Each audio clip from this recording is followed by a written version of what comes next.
but during that time, they will go through a lot of different skills with the professionals that are interviewing them. But just so that you know, if you want more info on that, do ask.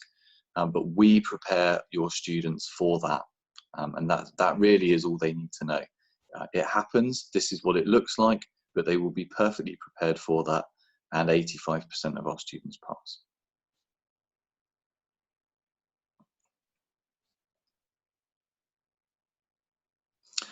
Right, so I've just been left. Here we go. Again, I'll run through these as quickly as possible. The latest progression results were high. Like I said, 85% of those who took the interview passed.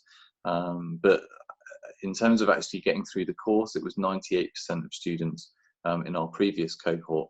98% actually passed the course.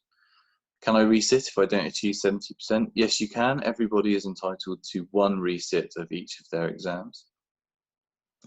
The centre does help you prepare for the MBBS interview, and I really hope that I've been explicit on that. We know that UCAT and BMAT are not required, and in terms of other options that are available, that will be something that we will go through in a minute, looking at the other universities. And I will tell you that the admissions tutors from these universities, all of them come to visit Uclan at UK North personally. They all come and talk to the students and give them time to be able to talk to them about their potential options.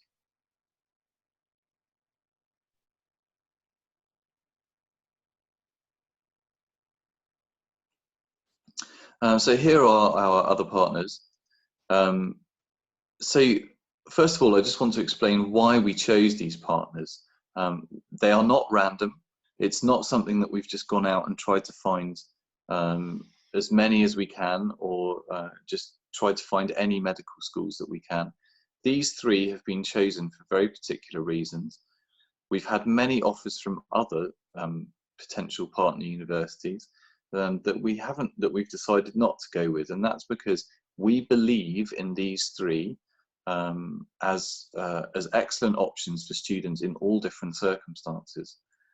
The first thing about all 3 of these I'd like to say is that they are all brilliant backup options if students are aiming at doing their MBBS at Uclan.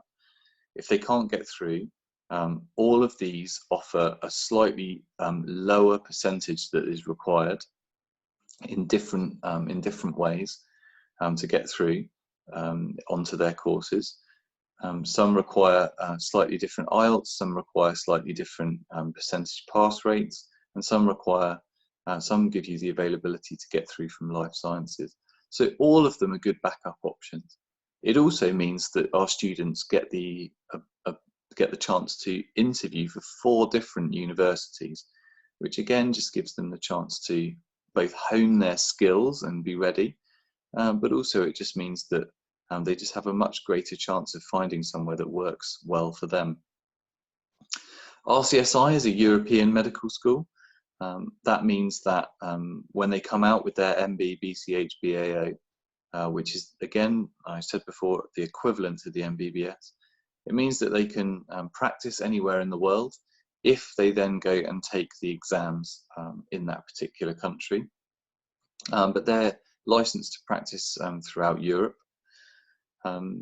This is another really good option for us because they take from the life sciences programme, and the Royal College of Surgeons in Ireland was our first major partner for this very reason. And we want to make sure that you as agents have always got the chance to say yes to students. So if they don't have quite the right profile for MUFP, that you can still say yes, it's possible for you to be a doctor, and we have these excellent options. So really what we're looking for all the time is reasons to be able to say yes to students. So that's what RCSI covers. St George's University is based in the Caribbean. It's a beautiful place and an excellent university.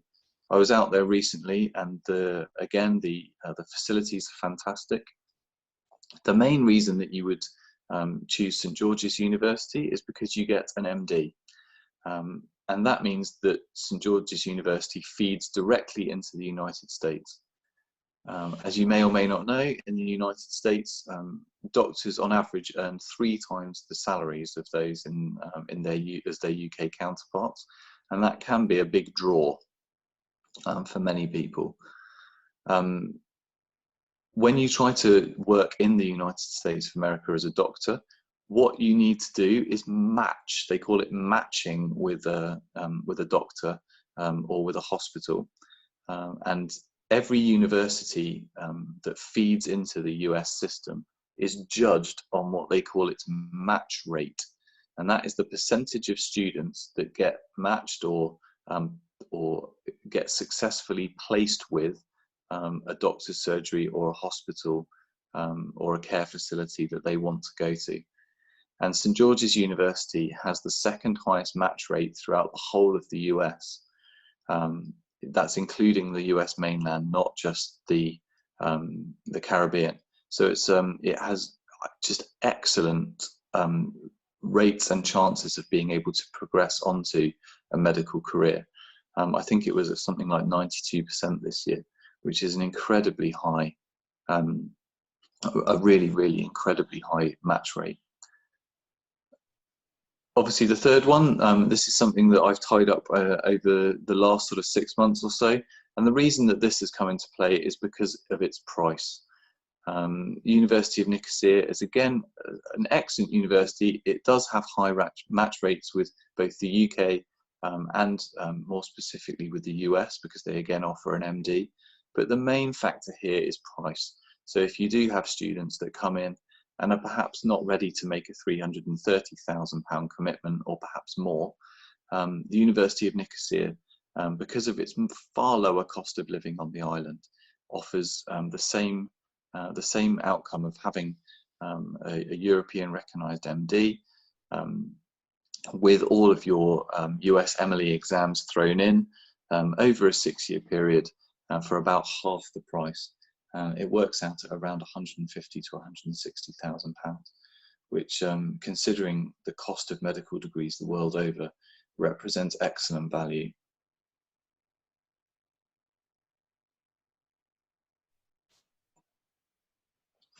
And I think probably just the last thing that we want to say is that at Uclan we don't just put students onto the MBBS.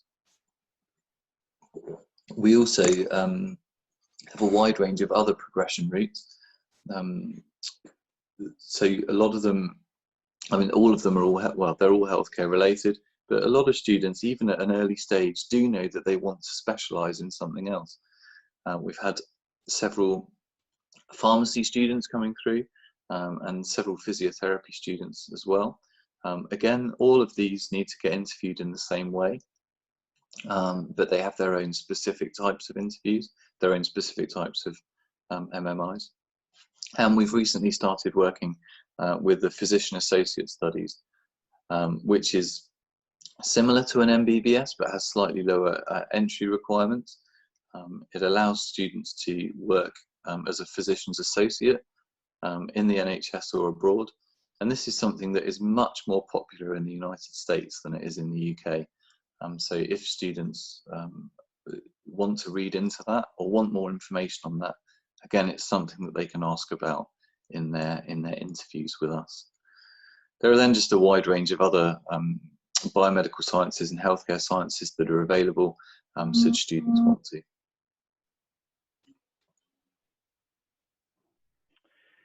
Thank you, Andrew, for that.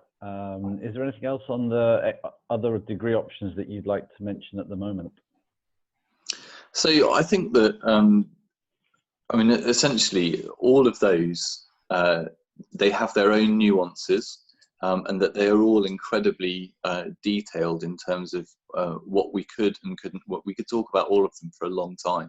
But I think it's just suffice to say that if anybody has any questions about that they can put them straight through to you guys, and that we will endeavour to get back to you with as much information as possible, as quickly as possible. Great, thank you, Andrew. We've got a few questions that the colleagues have asked online, so I'm just going to filter those quickly for you. But my question is, you spoke about match rates during the presentation, especially for St George's and Nicosia having high match rates. Can you just explore that concept a little bit more for people who may be unfamiliar with it on the webinar?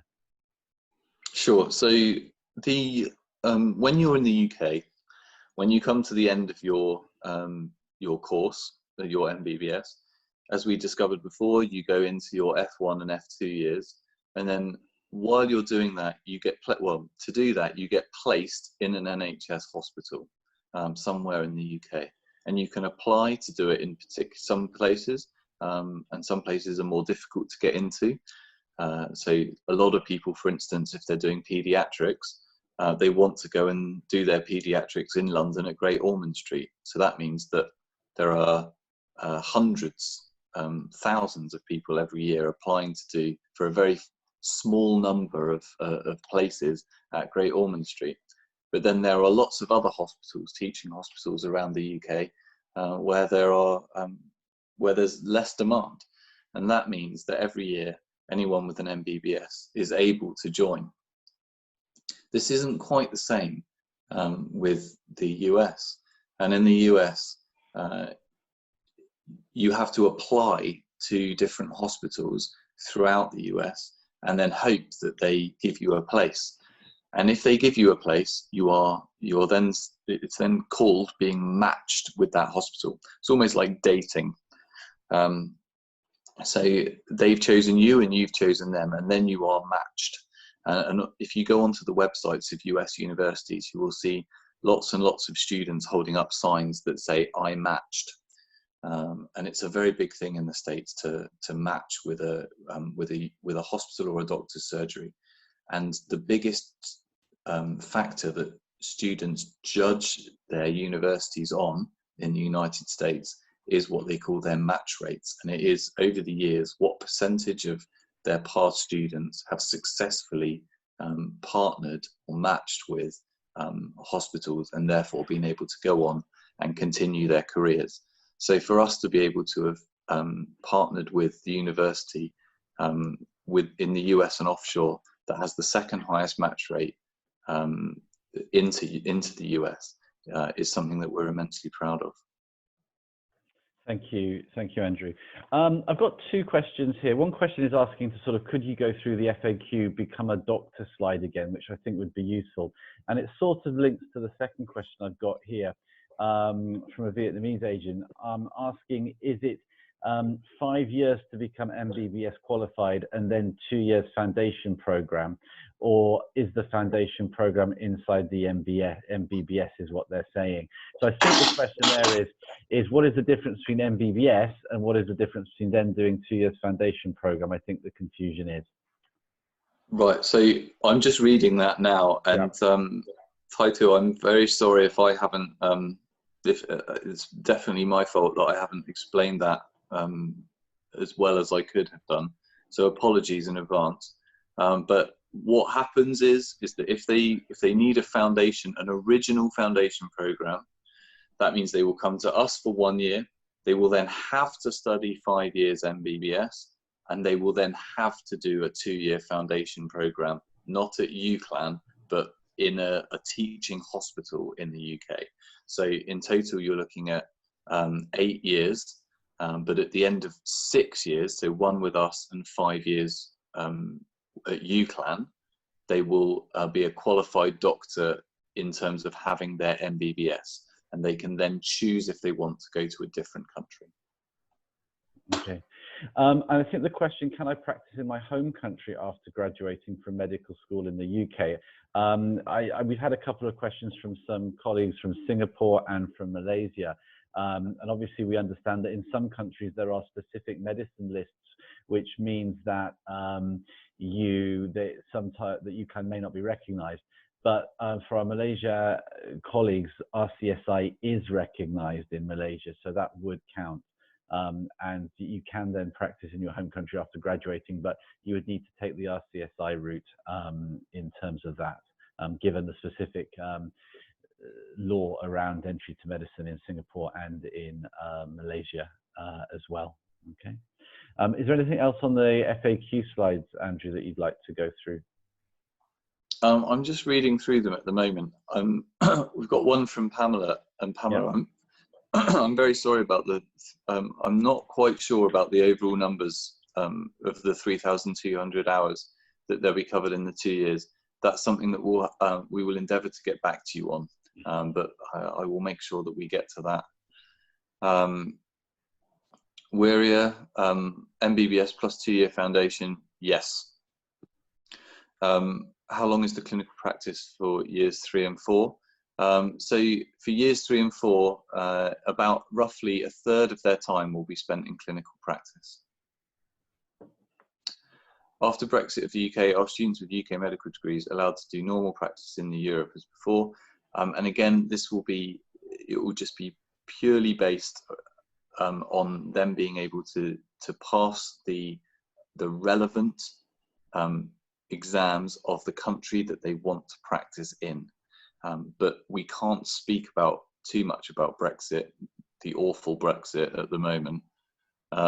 We don't know is the answer as to the real niceties of what will happen. But as soon as we do, we will let you know. But you can be guaranteed that whatever happens, any students who have a UK medical degree will always be welcomed pretty much the world over, because everybody wants doctors, especially now. What methods have you found effective in helping healthcare students? Well, we found that the most effective thing is just supporting them in literally every area. So that means that we make sure that they have complete support throughout all their academics, but also through all their skills and through all of their interview practice and things like that, but also pastorally. So we just make sure that we have all the bases covered.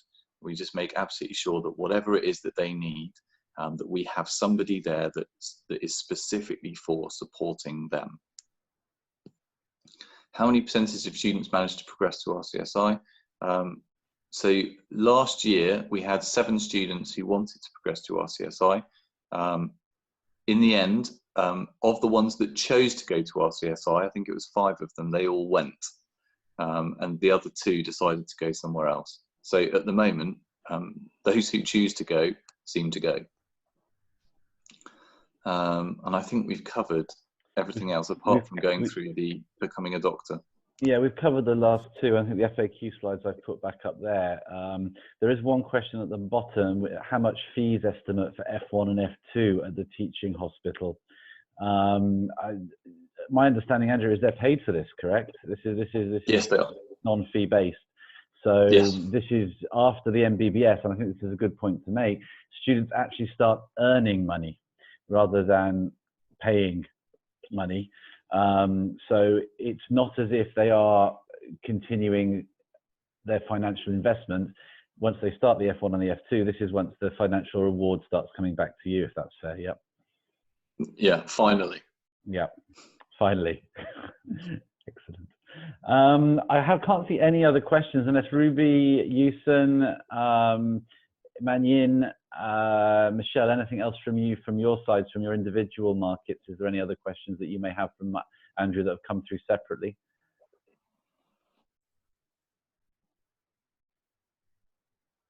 Nope. Okay, great. Well, I wanted to thank everybody for joining. We've got, I think we've had around, the highest count, I think, was 260. 250 to 260 at one stage on the line. As you know, we're doing this for charity as well, and we're making a donation individually to the respective countries that you're from to help with COVID-19 and the support staff. So we'll be in touch with that as to where the donation is going to be. Our team's going to be in touch with you for suggestions on that. So thank you for joining, and thank you for the great turnout to come and listen to Andrew's presentation and Q&A session. Obviously, if you do have any other questions, please contact your local representative or myself direct if you're unsure who your representative is, and we'll be able to field those questions for you. We'll also be running a set of these more specific sessions about our individual courses. For example, we'll be running one with the University of Sunderland on cosmetic science and pharmacy in a few weeks' time. So keep an eye out for these specialist bespoke sessions which we're running, because we really appreciate you joining them and learning more about on campus. Okay, but I think that is pretty much it for the moment. Andrew, we'd like to thank you very much from Asia, to say thank you for joining us, and stay safe in the UK.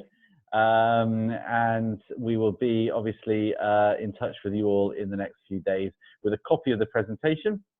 And feel free to ask any other questions direct to your local representative. Thank you all and have a good day. Thank you very much, everybody. It was lovely to meet you.